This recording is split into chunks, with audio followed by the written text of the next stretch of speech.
What's up everyone, welcome back to the channel. So recently we talked a little bit about the GFX 50R, gave my recommendations, my pros and cons, and whether or not this camera is right for you. Now we're going to dive a little bit deeper into one of my most favorite lenses, albeit since it is the only GFX lens that I currently own. However, also when adapting vintage lenses, which we've talked about, and I'll leave a copy of that video right here. This is by far my favorite lens to shoot with currently, the GFX 50mm lens, the pancake lens, the 3.5.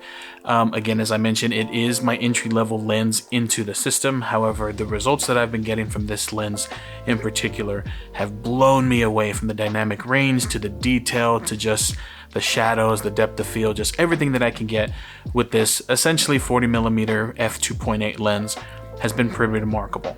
So let's dive a little bit deeper into my workflow, images that I can get from this camera, and just my overall experience with the Fujifilm GFX 50R, specifically with the 50mm lens attached to it.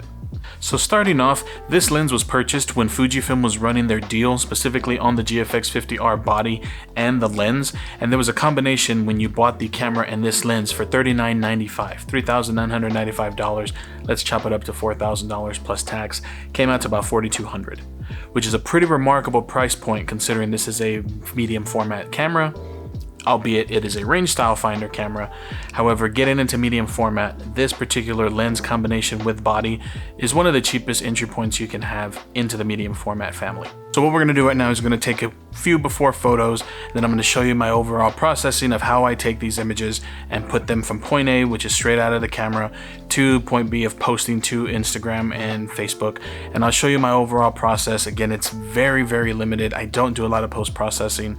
I do very subtle, but again, I'm going to show you right now my process. So we're going to hop on over to the computer and we'll take a look at how I process, and I'll do a few images so that way you can kind of get a feel as to how I process and post-process these things.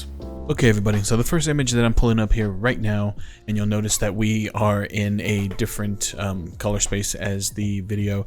I had originally recorded this, but a lot of the audio was going in and out, so I decided to re-record it, so we look a little different. But the image that we're pulling up here is kind of an abandoned building that I came across while doing a little bit of road tripping, exploring with my family and I.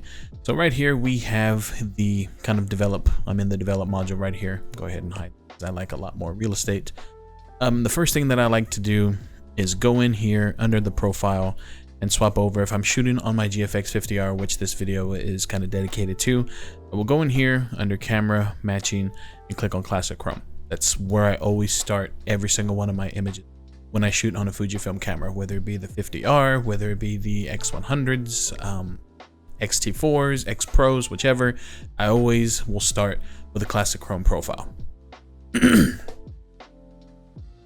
Next, what I like to do is, my style is tend to replicate portrait film or just film in general. So what I like to do is warm up my image first off, so I can get that kind of warm portrait feel to it. I play around with my temperature and my tint. What you can also do sometimes that will work is shift over your white balance to daylight, and it kind of gives it so your before and after, you can kind of see what it looks like right there.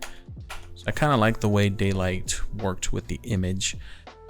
Next, I will play a little bit with the exposure, and I like to expose typically for the sky, and the reason why is because I don't want a super blown out sky. I'll show you a little bit on how I work with the colors of it, but I try to expose for that because I can always bring in a little bit more detail in here with the shadows. So that looks kind of good. I don't like odd numbers, so I'm going to do 55.55. So that looks good there.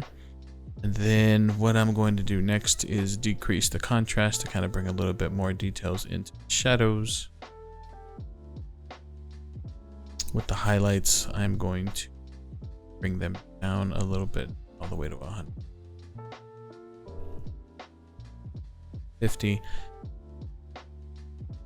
Up the shadows. And bring in a little bit of detail here, and then you can after.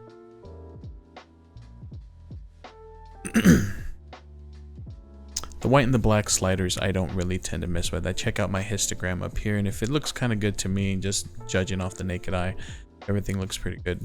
My vibrance I usually bring down to -4 to 8. I'm going to do 8. Saturation I tend to leave alone. Tone curve, I will add a simple S curve occasionally. So I'll put a dot there, put a dot right there. Then I'll bring a little bit, depending. And I am talking very minimal S curve. You can always shut down each one, go before and after. Now we're going to change over to the color. I like to have every single color open up. You can go one at a time, but I like to utilize all of them. And a quick down and dirty way to see what does what. Obviously, you can play with the saturation. You can see the color right here. I'm increasing the saturation, it'll decrease it. So it just depends on the color spectrum that you're trying to achieve in your image. I will bring up the saturation a little bit because there is that red there. Bring down the luminance a little bit, and I want it more towards the red. Gives it that faded color. Orange and yellow is where I tend to live, especially since I'm trying to make it look more filmic. So I will up the saturation a little bit. I want the hue to be a little bit more of the yellow, and bring up the luminance just a little. Same thing with the yellow. You can mess around with the hue, which means do you want it more of that magenta orange, or do you want it more that green yellow? I tend to bump it up a little bit. Saturation, again, you can decrease it or you can make it really, really saturated. I tend to increase the saturation just a tad. And then the luminance as well. It's the brightness down, or you up. I tend to bring it down a little bit. Again, this is my own personal taste and style. Green, there's some greenage back here, so you can kind of decide if you want to decrease it or increase it. I tend to give it that matted look. And again, do you want it more towards that fall kind of color, the yellow green, or do you want it super artificial like that turf style? I tend to leave it more towards the fall style colors. And then the luminance, I tend to bring it down a bit because I am overblown. Put it about right there. Aqua and blue is where I tend to start working on my sky. So the saturation, you can either bump it or decrease it. You can see how it goes up. I tend to decrease the saturation just a tad, and I tend to go more towards this kind of greenish color. And then the luminance, again, you can really bring it down or really up. I tend that boosted color. And then the same thing with the blue. Would you like it more green, which portrait tends to do? Especially if you shoot with expired film, which I like to do well. So the hue, I'll put it to about -8. Luminance a little bit more. Then the saturation just a tad. And then you can see it before and after.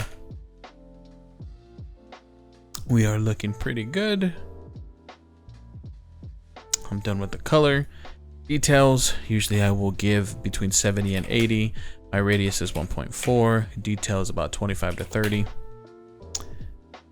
I don't really do any transformation. Usually if I do, I always click on the constrain, the crop, click on auto, see what that does, see how it just slightly moves it. That's fine. Effects, I don't really add vignetting to my files. I'm not a big user of vignetting, but I do add the artificial digital grain, usually between 30 and 45, sometimes 50 depending. This one I'll do 30, the size about 30, and the roughness usually about 40. You could see the before and after. Just adds that subtle grain to it. That is pretty much it, what I do to this particular image. So you could see it before. This was straight out of camera, and the after. A little change in the horizon and in the way the image looks, that's adding that transformation. But everything else, I tend to photograph and process my images in this manner. So you can go from this to this. Now let's jump on over to another image. Okay, everybody, so jumping onto another image. This image was just recently taken again with the GFX 50R. This little kind of house ticket booth kind of little thing really struck my eye. It was on one of a kind of like an abandoned road that we came across, and so I really enjoyed the image. Directly behind, you can see there's a lot of landscape. This is right in front of an old ranch, entrance to a ranch. So I pulled over and decided to snap a little photo here. So again, just like the other image, going in here to the profile, automatically swapping over to classic chrome will give me the look that I'm starting off with. It does look a little bit blue, a little bit cool, so sometimes, as I mentioned, I will change my white balance over to daylight, kind of get a good starting point with that. I do want to increase the exposure. On this one, it was a little dark and underexposed. Contrast, I will again go into the negative side, usually between -45 and -50 is where I like to start off with. And then of course you can always come back and change things as you are editing down the row and see if there's anything that you need to readjust. Highlights, kind of bring a little bit more detail into the sky back here. Shadows, definitely around the house you want to get a little bit more detail here. And again, with the back key you can always do before and after. So this is the shot that we started off with, and now we're in a very good spot right here. Texture, clarity, again, don't really mess a lot with those. The white and black sliders, I check my histogram, everything seems kind of good if nothing's clipping. Specifically the whites, the blacks, if they clip, it's just solid black, which doesn't, in my opinion, harm anything for the look that I'm going for. Dehaze, I can sometimes use dehaze, again, very limited processing, so I will start with like 5. And a great way to see what these each slider does, again, go kind of crazy or go light, you know, maybe I'll go to about 7 there. Again, clarity, what it does is just, in my opinion, adds a ton of contrast to kind of give you that really dramatic look. I'm not really going for that. Texture kind of adds a little bit more of sharpening, so again, between 5 and 10, I'll do 7, so we could be 7 and 7. So far it's looking good. Again, before and after. Tone curve, again, I add a very small tone curve, and I kind of bring down the shadows a little bit and kind of work a little simple S curve to my image. It's just habit. Sometimes I don't really necessarily need it, and then, you know, sometimes it's like, well, if you wanted your image like that, why couldn't you touch it in the basics? It's just habit for me. I really like the way the image kind of starts popping a little bit in the tone curve, and I just prefer that type of output on my image. Now we're gonna go to the color. Don't really see any reds, oranges. I mean, there's a little bit in the background or here, and again, if you zoom in, and either take away the saturation or really boost it up. The boosted orange does kind of look good, but I don't really like a super saturated image. I'm gonna bring that down to about 15. Luminance, again, if you want to have it dark or if you want to have it light, there is a little bit of it here. The foreground, so we'll bring the luminance to roughly where we were. Orange you can have this way, which kind of leads it more towards the red and magenta, or this way makes it a little bit of yellow. I'm gonna leave very subtle. And again, you can shut down and shut off each tab. You can see kind of like the before and after. Pay attention to the back down here or back there, because you can see the difference there. Can't really see anything towards the little house just yet. Saturation for the yellows, again, you can really increase it. So a lot of times this effect is that really HDR poppy look. I don't really go for that. Some people will increase the saturation and then decrease the luminance, so it gives it that really vibrant look. That's not really something that I go for. I do sometimes will mess with the hue on the yellow. Not a whole lot in this particular image though. I will increase it a little because I do want to go more towards yellow, and I do want to bump up the saturation just a little bit though, not a whole lot. And then the luminance, depending on if you want it kind of dark or this lighter, I usually tend to bring it down a little bit, particular style of image. Since we're looking at the sky, and again on the other image we were exposing for the sky, because the sky is kind of hidden behind here, you can still tend to bring in some color for that in the aqua and the blue. The green right now is gonna, I mean, there's tons of green, right? There's tons of foliage right here, so you want to ask yourself, do you want that kind of fall look, or do you want that super weird, like I said, turf green style? For me, I'm gonna go a little bit more towards that yellow faded look, so just a little, leave it at 8. Saturation, again, do you want it that desaturation or really green? I will bump up the saturation, do it to about, let's do 8. And then luminance, again, do you want it dark or do you want it super bright? I want to bring up kind of like the lightness of it, so I'm +8. So here's where we can kind of start looking towards the sky right here. And for the aqua, you can bring it down. You can bring it super blue. I'm going to lean it more towards the green aqua style. Saturation, you can up a little bit, and then with the luminance down, up, go back a little bit. Then you can see the before, after. Or if you want to just see what the color tabs do, turn them off, turn them on. Same thing with the blue slider. Again, the hue. Do you want it more towards kind of like that aqua color or really blue? Which, because you went green the other way, green and yellow, or green and blue, kind of give it that purple tint, magenta. I want it more of the aqua color. Again, I like that portrait look. So we're gonna go here. Saturation, you can bump it up a lot, which I don't really, again, like, but I do want to increase it a little bit. So go to about 5. And then the luminance, kind of bring it down a little bit so you can see it. You can bring it really up and kind of blow it out. But because I'm trying to bring a little bit more focus onto it, I will bring it down. Let's see, let's do -6. And then the purple and magenta, I mean, you can mess with it if you want, but if there's not really that much color of that in the image, there's really no point to it. Here I can tell the little house is a little off-centered. It's kind of rotated a little bit. So if I go to transform, again, constrain the crop and go to auto. There we go. That did a pretty decent job. Again, you can go in there and do full guided, vertical, and whatnot. I like to just see what auto does and then go from there. And then under effects, I don't really use vignetting again, but I am going to add my grain. So right now we're going to do 40. We're going to increase the size to 30, and the roughness we will leave at 50. And here, if I zoom in, you can see the before and after on the grain. I really like that. And there you go. And then you can see the before and after of the image right here. And that's what we turned it into.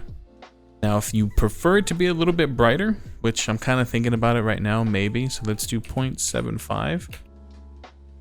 And let's bring the contrast down a little bit more to give it that more flat look. I don't want it a little bit brighter.